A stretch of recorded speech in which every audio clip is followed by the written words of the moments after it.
So December, I think it was in 1993, the MGM opened up. And then your income doubled. And why, even though dealers are all paid the same wage, can you imagine why the wages doubled for me? The tips. Exactly, the tips. The tips were absolutely huge at the MGM. It was unheard of. Players would come in and start tipping like crazy. And MGM Grand at the time was the centre of entertainment in the city. Everything flowed through the MGM Grand, the Grand Garden, they had boxing events, they had best concerts, Barbra Streisand would be opening.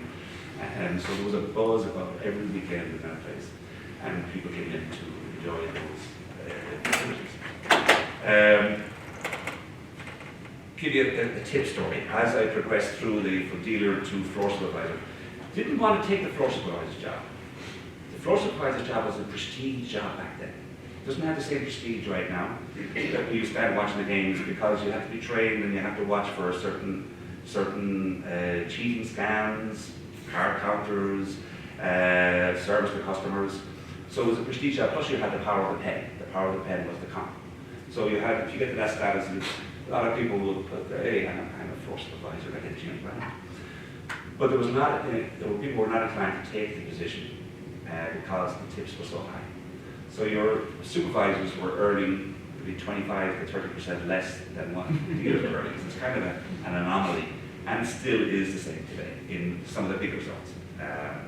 And Caesars had the same thing, it's the same thing with dealers. So I remember I was dealing one time, and again I'm on one income salary, and I was going back to Ireland every year, so you build up your resources. They looked for volunteers to become a floor supervisor. Looking at the wages, I said no, I don't want to do it. But the quality of floor supervisor was very poor at the time, so the management made a decision to go hunting for supervisors. So I remember dealing one day in a big pit beside the cashier's cage, and the big boss of the casino whispers in my ear, hey, we're looking for volunteers to go in the future to do some floor supervising. And I wanted to be the good person, and I said, maybe sometime in the future as I'm dealing my life game. So the following Friday I looked for my name on the schedule, or the dealer schedule, where am I dealing? So that was my elevation to floor supervisor. After a while, I had to go out and buy suits. It's more expensive to operate. You're going into a different environment, learning. I loved every bit of it. Loved every bit of it. So now as a supervisor, you always have that inferiority complex. You feel that am I able for this job or not? But that makes you sharper. I do believe that makes you sharper because you learn and you really try to learn your trade. After about 2 or 3 weeks, you notice that there was less money to flow around at home. Less money to buy. Hang on a second, I mind that bill for a while. I would say that. And she said, you know what? I wasn't full-time floor at this stage. I was temporary floor, dealing some days in flooring. She said, it was costing me money. It cost me money. So for about a year, I gravitated to that, and then I looked at my money at the time was, well, I earned more money last year than this year because of taking the pay cut. And they only use you for the busy days in the floor and weekends. And that's when the big tip days were. So I had to make a decision, do I stay at this job or do I take the long-term view? And had a conversation with leadership, and they said we view you as a floor supervisor and they can want to be the next day, which gave me the bump. Still, it took me 2 or 3 years to pass out dealers' wage at the time. So as I gravitated through the floor, started looking at high limit, the MGM in 2000 opened up the mansions. If you've never seen the mansions, they've got 29 villas. It's kind of secluded. Beautiful. It's made the MGM Grand what it is today. All the high rollers came in there, all the celebrities came in to work there. And I'll give you one celebrity story and a tip story that came back. We have many celebrities that come through. I don't like to talk about them because it's their privacy. But one who's been very public about his exploits in gambling has been Charles Barkley. You know Charles Barkley? For those who know, he's a famous basketball player. He was coming towards the end of his career, playing for the Houston Rockets at that stage, and he would come in very regularly, entertaining, wonderful, storyteller, and obviously an entourage comes with him. So we had, and this is a lesson I've taken all through my life into leadership, into management. I learned from experiences, and I'll never forget this one. we had a lady called Erica that worked the graveyard shift over there. Now Erica's job was to make sure the Mansion Casino was spotless. So making sure she'd be dusting everywhere to make sure everything was prime for her. And that was her sole job. Including going to the restrooms. The restrooms had a ladies' restroom and a men's restroom. Somebody would go in after, she'd go in after the clean to make sure it was wiped down and they didn't leave a mess for the next person. So obviously we wanted to keep that 5-star status. So Erica was a hard-working lady from Hungary. Her English was not so great, but she was just a joy to have in the day. She brings her drama with as everybody has drama in their job, and you listen to her every night. So she came into the casino office just off the casino floor one night when Charles Barkley was there, and she came in with a black chip with the biggest smile on her face. Black chip, you all know the value of black chip. $100 was great, $100. So she came in, she was so thrilled, and she needed my permission to cash it out because if she finds the chip, her duty is to hand it in, and so having that chip in her possession is going to go to less okay. So the cashier's cage gave her $100. That was fine, but 6-7 weeks later, Charles Barkley came back in again. And then she came in, and then obviously she's going to be floating around where Charles will be. I'm sure natural instincts, but I would do the same. But Charles obviously went to the restroom at one stage again. Now the restroom, as you go to the corridor, she's down outside the restroom. It's probably the distance from here to the door as you walk down towards the restrooms, the entrance to the restrooms. A small corridor. She came into me, and she came in with another $100 chip. This time, tears were flowing down her eyes. I said, "What happened?" Charles Barkley. Was he mean? Was he? No. He remembered my name. I've taken that with me forever. So every time I see Charles Barkley on TV right now, I think of him, and he can do no wrong in my mind because. On his first trip, he had asked her about her job. He said his mom did similar jobs when he was growing up, and she worked double shifts to get him to where he was that day. So the whole premise was, forget about the $100 chip. Here was Erica. She said, I had nobody that you remember my name. That's one lesson I've taken through my career. To the people who service us are the ones you need to recognize. And the highest earners like me and others, the most important people are the people who do all that groundwork for us. So that's one little lesson that I've taken with me through my management career, and I always forget that. And I don't mind telling that good story. There are plenty of other stories that I cannot tell. But that stays with me, and we all say we're going to write a book. We should write a book for us, but we can't because there's too much we know. But it's people are in their private domain and enjoying life. So MGM Grand, that was MGM Grand. ARIA was opening up in 2009, and I was assigned to open up ARIA, and I did 3 months of interviews to hire the team for ARIA in early 2009. Along the way, as I said, I've been dealing with a lot of high rollers, and I've been dealing on some trips to promote tournaments that we were doing at MGM Grand from an operational point of view. And then MGM at the time was, even though we took over, Bellagio was more like Bellagio took over MGM because Bellagio had Mirage properties, Treasure Island, and they had a couple of other properties too. Of course, Bellagio was open at that stage. And so they had policies and procedures in place. MGM Grand was the one entity. And so we found the MGM policies were changing to match multiple properties there. Computer systems were changing. And then the international marketing kind of gravitated over to Bellagio being the prime property that MGM was promoting. So the leadership within MGM Grand at the time said, hey, we're getting deluded here. Maybe we're not promoting MGM and the mansions like we should to the international guests. So they formed a new department, Middle East European marketing at international marketing at MGM Grand, and I was brought up to be a vice president of that to help promote it. So we weren't competing with Bellagio, but we wanted to go out there and joint venture with Bellagio to bring the customers and showcase the mansions that were there. So in September 2009, I went into international marketing and started going on business trips to all around the world to try and promote our events. Loved every bit of it. 6 years of doing that was heaven. challenges from my children were at, it was a perfect time for my children. My youngest was 17, going to university. Tougher on my wife because she was not having me at home for 3-4 months of the year with us traveling. But it brought a lot of benefits from a financial point of view, but you do give up a lot of your sacrifice of time with your family. It wasn't just when you're traveling, but it was when the customers were in-house, you had to entertain them. And you have to maybe go, and I was not a drinker, even though I'm from Ireland, I'm not a huge drinker, might have a beer or two here. But I would ended up having some social cocktails quite frequently. Never would get a lecture from my wife as she would be picking me up. I said, honey, I've had too much to drink. She'd pick me up, but the lecture would come the following morning and she'd drop me back and take me up in my car. But I also was 40 pounds heavier, and you're eating and drinking 2 meals a day sometimes with the customers. Sounds very glamorous, and that's the downside of the international marketing. So along the way, also too, the world was changing at that stage to tighter controls of money movement. It was easy to move money from the Far East, especially from our Macau properties, over to Las Vegas.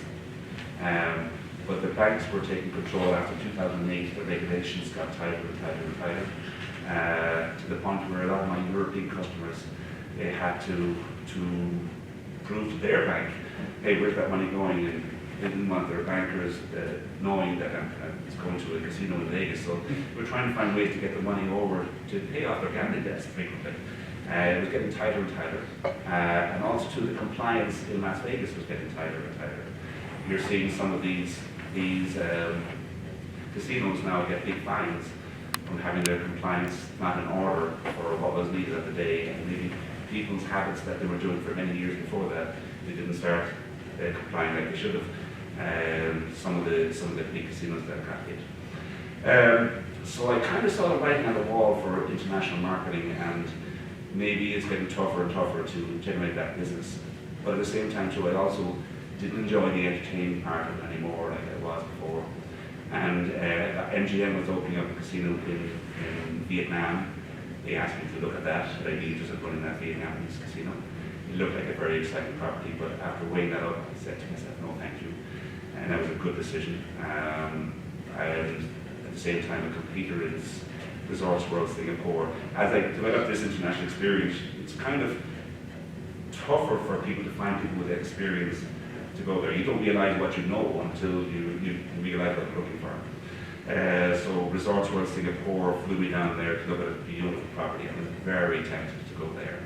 And then MGM knew that there was options on the table for me, and said, Michael, they were having trouble in MGM Macau, their primary property there. Now MGM Macau is, I should go on to it's the bottom line. Bottom line, okay. Yeah, so Macau. Macau was a different animal altogether. MGM had the most important part of Macau from the recession was they were making so much money, all the properties over there, was to make sure you were a good citizen of Macau, because don't forget we are guests in China. It's they call it an SAR, or Special Administrative Region of China. And they got in 1999 a special 50-year lease, just like Hong Kong got in 1997, to operate independently, but you're still under Big Brother, which was Beijing. So it was very important you were a good citizen and you didn't rock the boat, because the last thing they want is very negative publicity. You never see some negativity in the media about China because it could affect your business adversely, even today. So the dealers, MGM wanted to be the good citizen. It was a good move at the time. The idea was that the staff had no casino, the country had no casino experience at all, hardly, very minimal.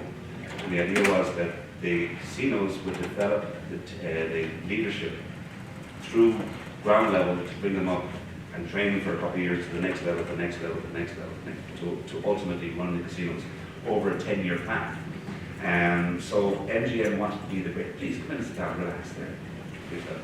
MGM wanted to be a good citizen and said, we're going to bypass 5 or 6 of those steps and go and bring leadership right to the director level and not have Westerners manage the casino from a supervisory level to pit manager level to shift manager level. They went straight to the directors.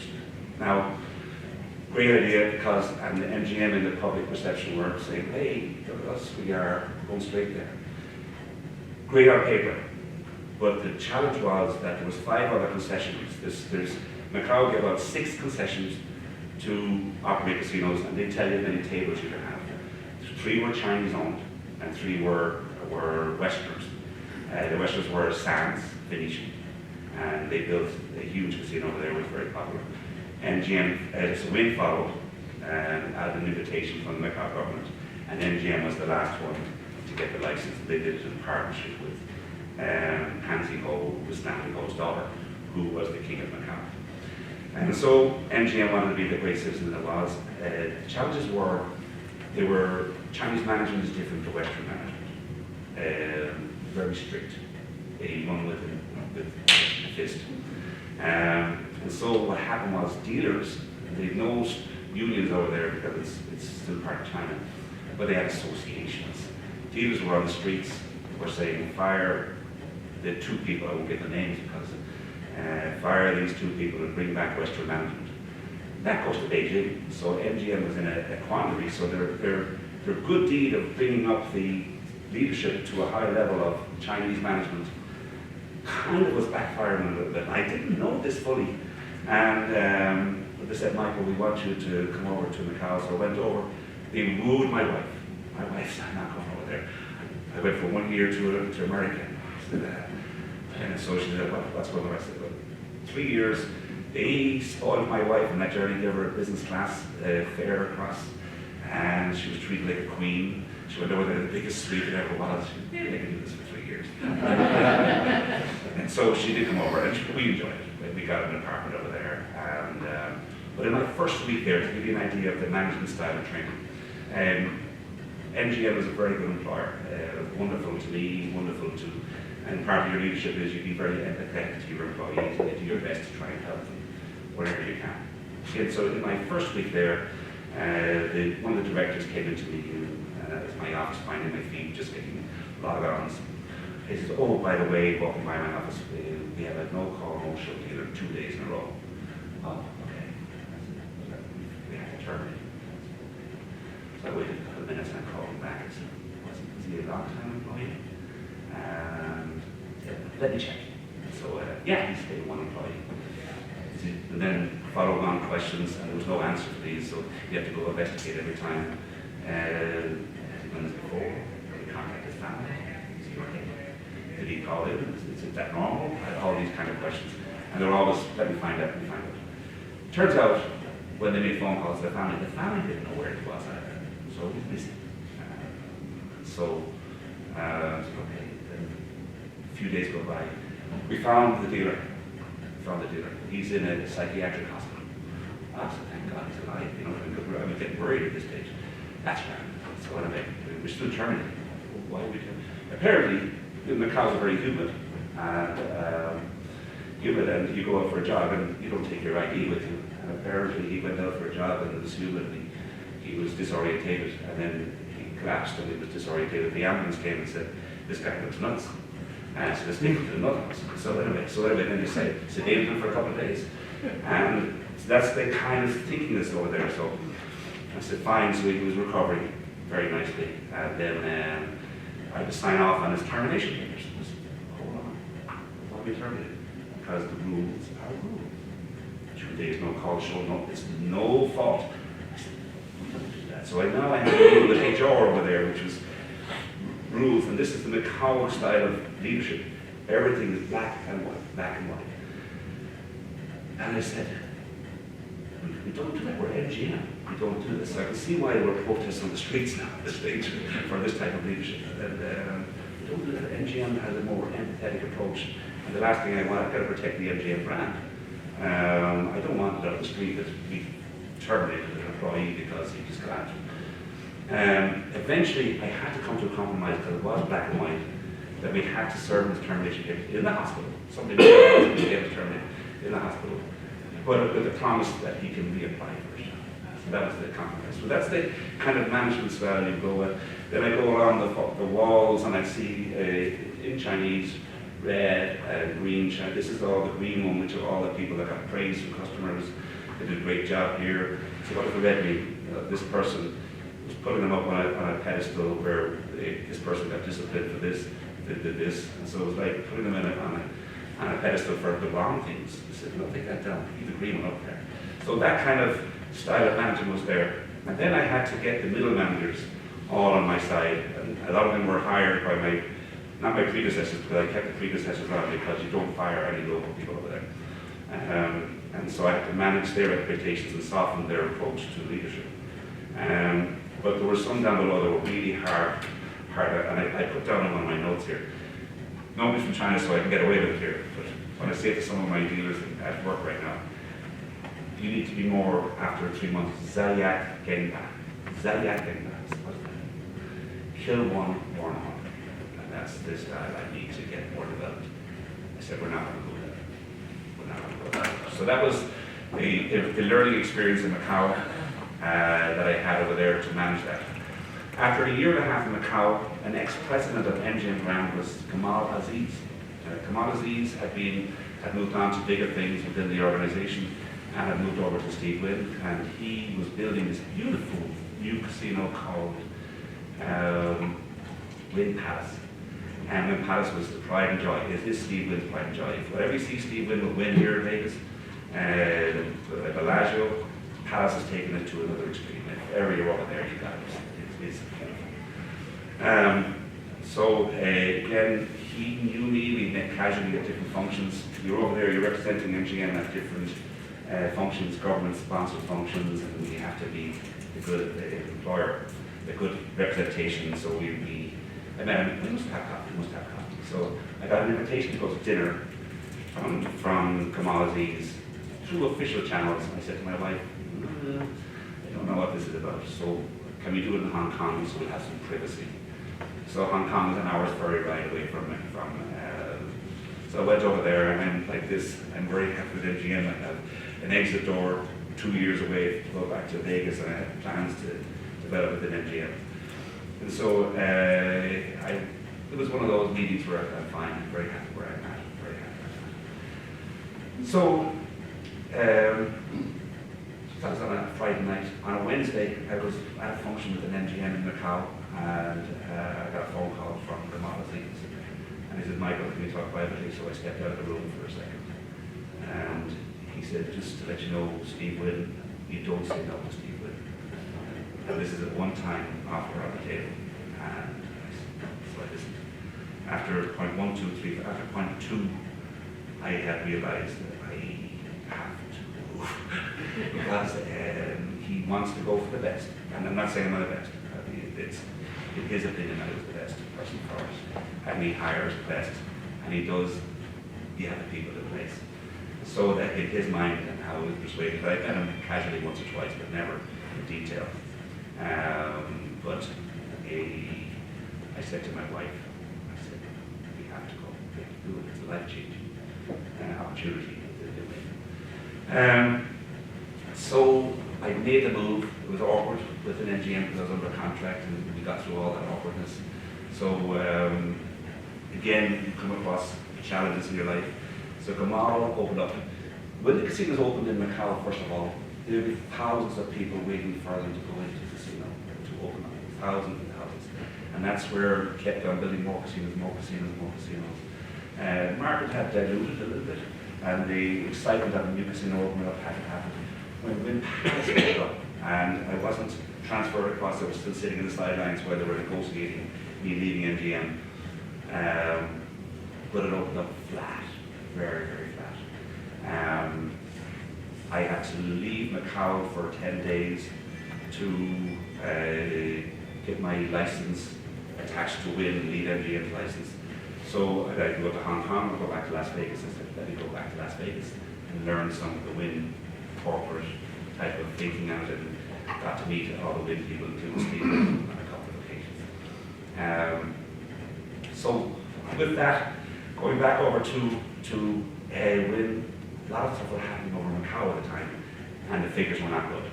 things were not good at all. I said, oh, oh, oh. And then I got a phone call from my crowd to say, the guy who hired me, Kamal, had been fired. So the guy who hired me had been fired. And then I was there on a Saturday, and this was all happening Saturday, and I was told, get on a plane, get back over to Macau. Steve Wynn is flying a private jet tomorrow evening to be in Macau, and he wants to have a new leadership team there waiting for him. Even though my license hadn't been fully ratified yet. So I was scrambling for a plane, to get on a plane ahead of Steve Wynn so I can get just ahead of him so I can be there to shake his hand at the door. So that was the thinking and going on at the time. So again, we got that plan organized within Wynn and Wynn Palace. And we got back to the old basics. Start taking care of the customers. The people weren't coming in and flowing like they were. And thank God within a year and a half we became the top win per unit in the city. But it was a challenge. And with that, I got an idea of working from a corporation within the NGM, which is a different type of thing, to a single owner. Steve Wynn, even though he's part of a corporation, but he's the brand. So you have all these budgets that are signed, like for example at Caesars right now, we want to do a capital project. We have to go through 15 channels that have to be approved, 6 months, a year in advance nearly, and then money is assigned from the bucket to go for that project. And there's a few side projects that might need an extra rebudgeting for it, but usually there's a plan in place for all of these. If Steve Wynn wants a plan, it happens. It happens. Forget about budgets. You don't ask Mr. Wynn is not in the budget. It's in the budget. You find a way. And the CFOs have been brilliant over there, organising all of it. So my God, time has gone on there. So after that, with Steve Wynn, one thing with Steve Wynn is he's inclined to, his standards are so high that you bring your game up to a new level. I found my game was a new level. I thought I knew the industry, but I didn't. Because his luxury, his eye for detail was unbelievable. And he's always, at the meetings I was at, he's always planning the next step. He's always planning. And probably still to the day, even though he's out of the business, he's planning his next project. There's always a plan and vision. And some of his visions are unbelievable.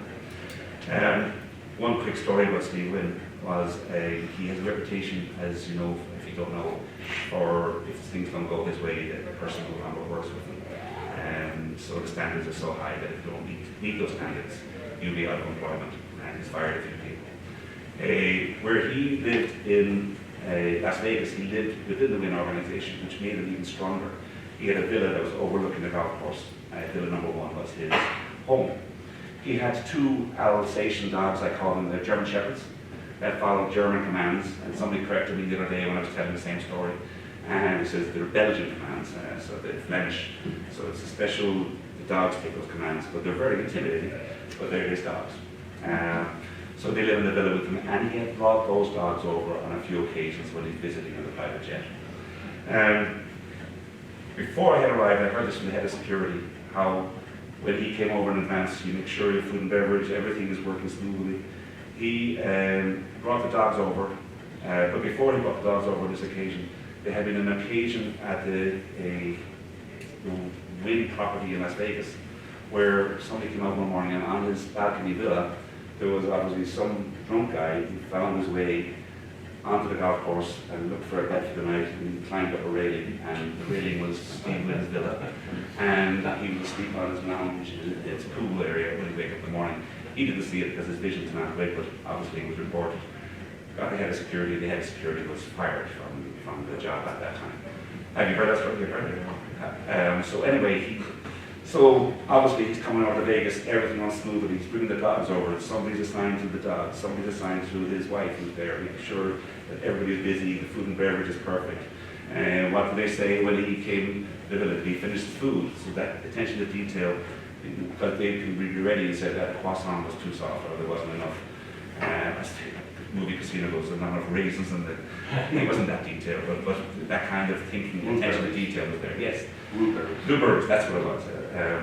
So they got the dogs ready. So these are his babies. Don't mess with these dogs. So anyway, on the first night he was there, security was patrolling outside, and he saw one of the dogs on the radio. One of Steve's dogs got out. What are you going to do? So there's panic stations up there. So the head of security says, get that dog back in the dog. Get the dog back in the dog. So anyway, they got the dog running up, and got the dog back in the building. Apparently one stray dog that looked like, it didn't even look like a German Shepherd. He was a flea-ridden, rabies-ridden, probably thing. Got the door that open, the butler, and got the dog in there. Sure, now Steve's from his dogs went nuts. And what's going on, the commotion woke the whole room up, and so the head of security when they find out that this flea-ridden dog. But the good story ended the story. Security did not get fired. They explained to him what happened. And Steve, being the genius that he is, or they are at the time, we know he did other flames probably, but this was the leadership that he showed at the time. He recognized an opportunity when he heard that there's so many stray dogs that are living in the wild out there that are not stayed or neutered. He made a donation for $2 million, which got publicity all over Macau. He's the great citizen of Macau. He found out there was a lot of stray dog problems, so he got all the dogs that were strayed rounded up and got them neutered and released them back to the wild, and so there's a lot of publicity stuff. So the most important part of all of that was license renewal. 20-year license renewal to be the good citizen. He used it as a great public relations type of scoop for that. So that gives you a little side story of Steve Wynn, and the gentler side of Steve Wynn. The dog. I don't know what happened to the dog, unfortunately. He probably was taken to a shelter and given some great treatment, more than likely. But he didn't fire his head of security. In fact, it was he understood what happened and added his dog.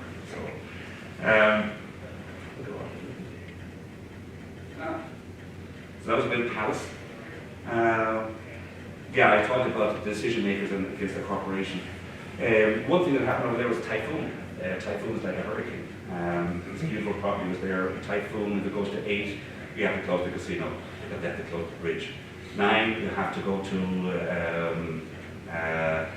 status where that you have to lock everything down. 10 means you're in it. So one typhoon came and it came 8, 9, 10 just like that. So we didn't have a chance to close the casino. And it just hit us by all the doors. Can you imagine all the Bellagio doors there right now were blown out, and the rain to come in. The fountain, again, the same thing like the fountains he has there. It was like a hurricane on those waters. So that was an interesting aspect that I went through that. My wife was over there in the apartment at the time. She's calling me while the place was being blown apart, basically. But again, Steve Wynn, we had him back ship shot in 2 days. You know, the resources were there to do it. And he had a casino, so he just has that quality of people working for him that get things done. So I worked with Wynn for a while, renewed my contract, had an option to come back to Vegas with Wynn, but the president over there said, I'd love to keep you going for 3 more years to get this on shape and build a succession plan for the local people to be in positions. We were bringing local people up, and I had some great people identified that weren't like the previous Zayat came back, and to be understand the Wynn culture and to be great leaders, decision makers.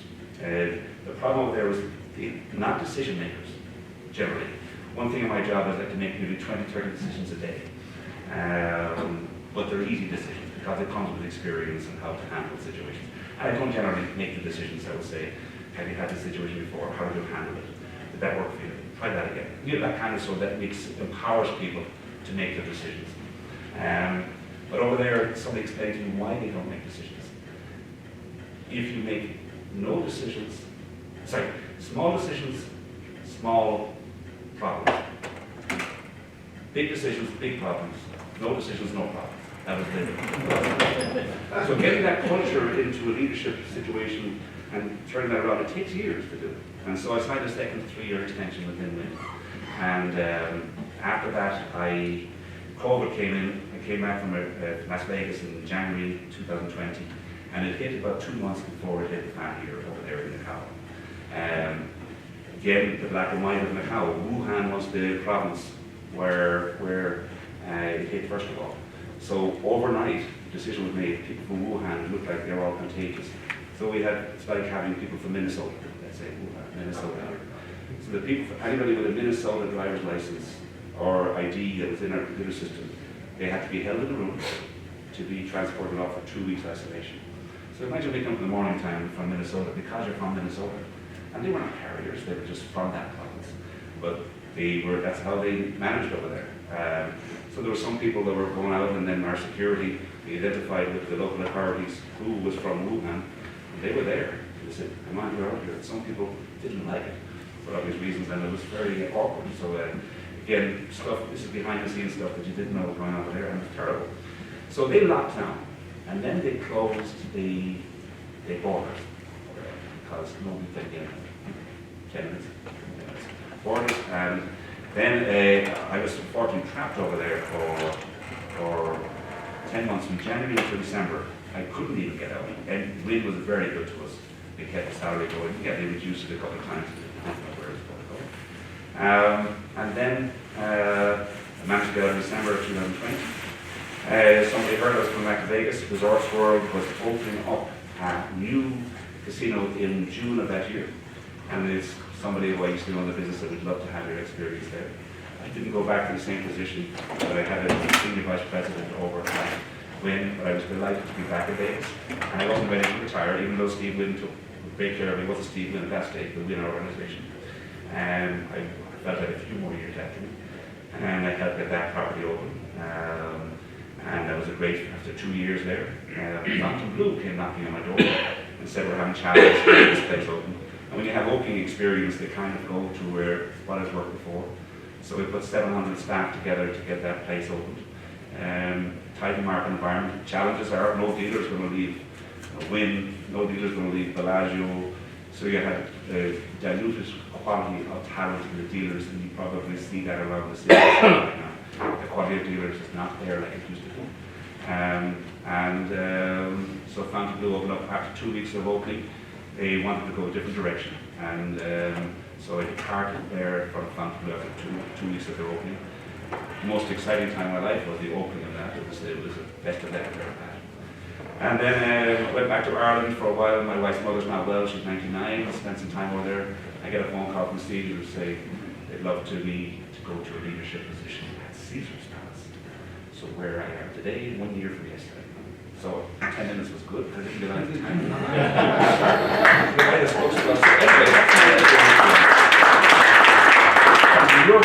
From your point of view there, where is the casino going? One thing I was introduced to over in Macau when I was with MGM was we did the first trial for a company called Walker Digital. Have you ever heard of Walker Digital?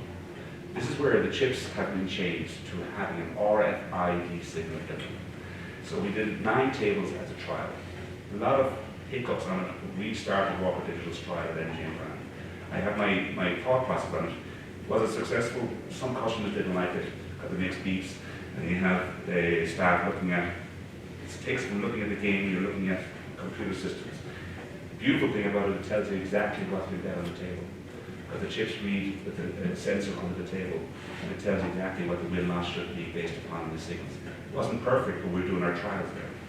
MGM Brand took that to the new level at the new property they opened up, but the whole mass floor as Walker Digital tables. From a public relations point of view, it worked very smoothly. It wasn't perfect, but it was the way it was going, and the DICJ, the local government over there, which is like the Game Control Board, loved it and now have made it mandatory for all the concessionaries to have every table smart technology. So there's another one that uses cameras as smart technology as opposed to the hard technology in the tables. So I think that's the way the future's going to go, the AI technology with cameras, read the chips, that will make the rating of table games players much more efficient, and you're able to, just like slot machines, you can judge what they're actually betting on the table. So that's where the future's going. Will it happen over here in America? Probably not the existing casinos, because it's a huge undertaking to change your computer systems.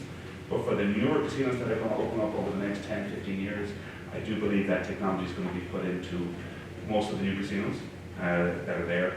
Some will convert to it because our business is changed. It's not like the leadership from before. It's finance wrong.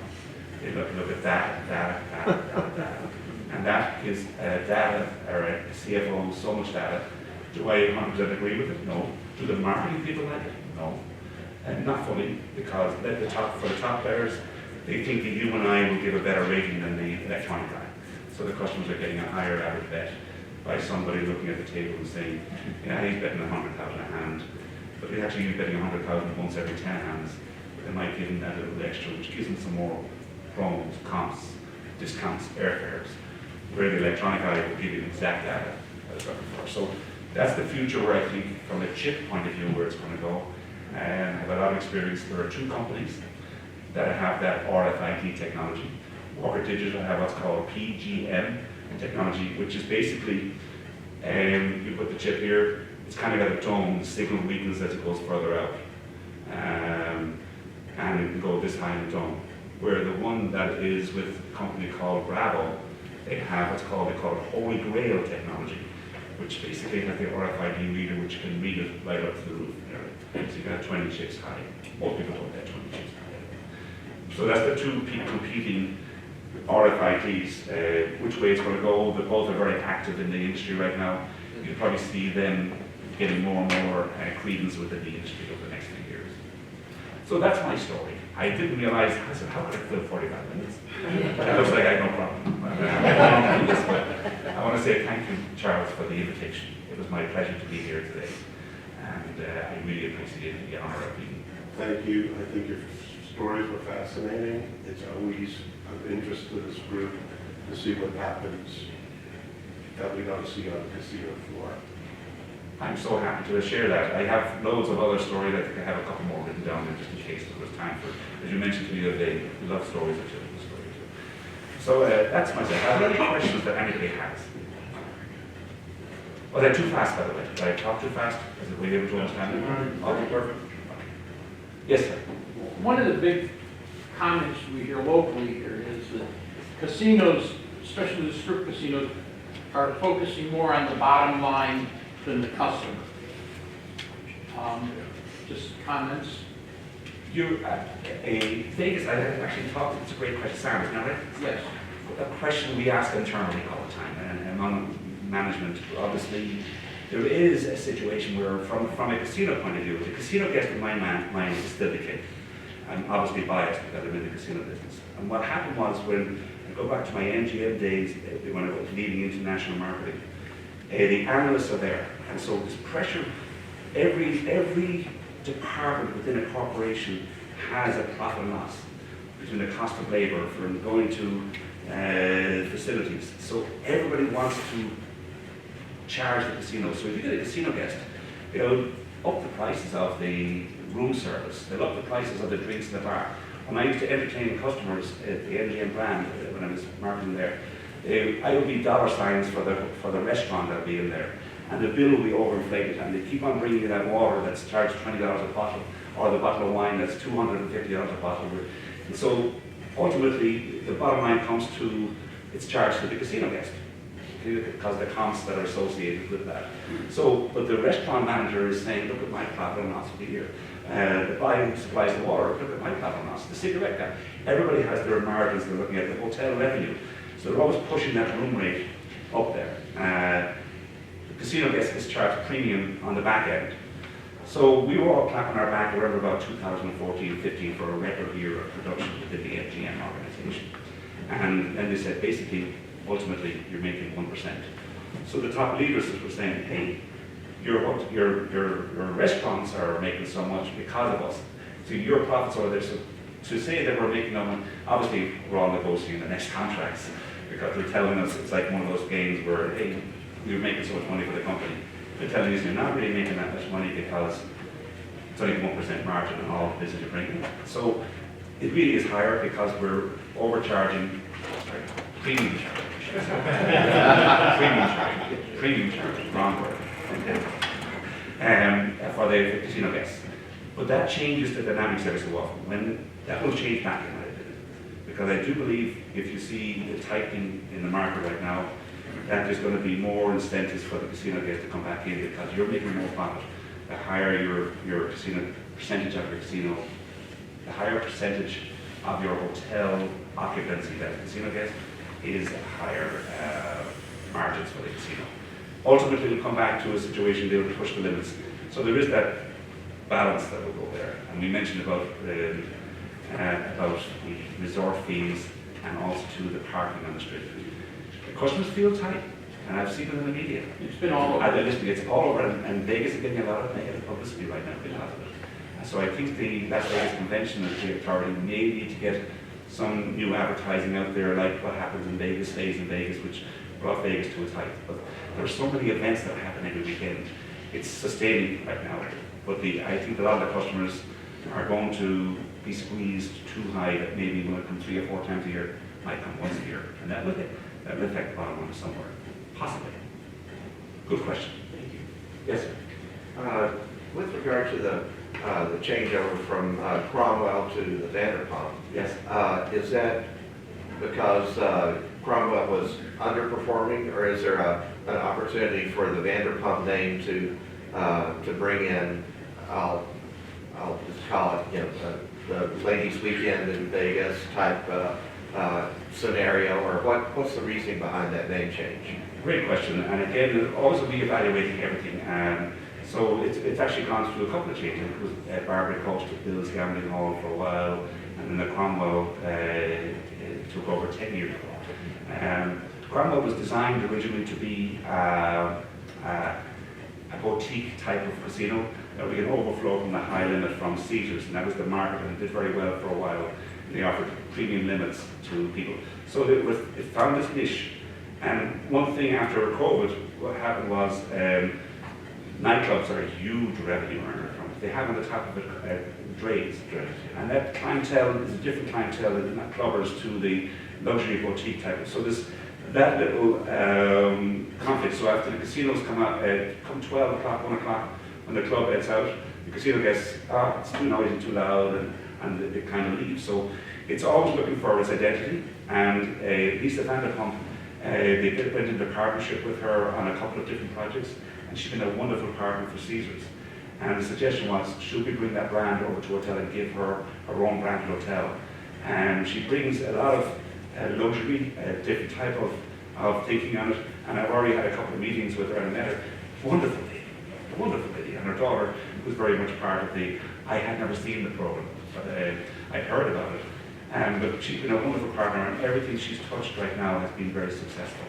So giving her that branded hotel in partnership with Caesars Entertainment is an experiment probably, but we do believe it's probably the right time to get the identity, her own identity on the strip. And it could be the changing nature of how this cooperation with other partnerships go. It's a great question. I don't know the full answer, but that's what I think is going to happen. Thank you. Yes. How's Caesars doing? I've been a Diamond player forever and have a fondness for them. They pretty stable? Oh, absolutely. I am in love with Caesars.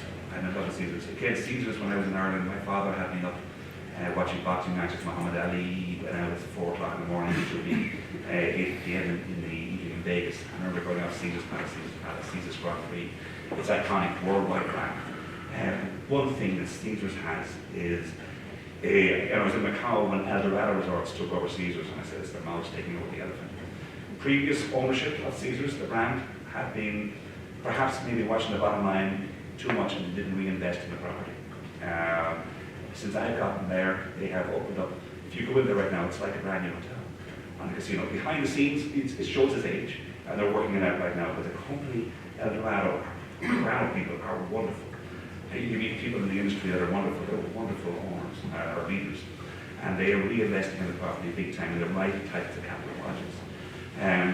One beautiful thing, they got 51 properties around the whole country, and the regional properties are doing very well, some better than others. And that feeds into Vegas. So everybody wants to stay at Caesars Palace. So we have 62.5 million people in their Players Club. And that was the biggest challenge with Fountain Blue when I was there. They had zero. Having that client base is a huge advantage over the casinos. And so it's I think in great shape right now, and I love the way the leadership is speaking. And I've seen leadership at different times, and I like the way they go. Great question. What were the pros and cons of selling the WSOP brand to GG Poker? I'm not up at that level. I'm a director level in casinos, so operations. However, going by what I have read from the experts, Caesars, with part and parcel of all their acquisitions over the years, have attained a lot of debt. And so debt would be, they have a huge debt. So setting that brand and the different property, I think the link, this other promenade, reducing that debt bit by bit is a priority to not have so much debt on the books. And however, we still are very good partners. And right now, the place is packed inside with WSOP. Good question. Thank you, sir. Thank you. Thank you very much, John.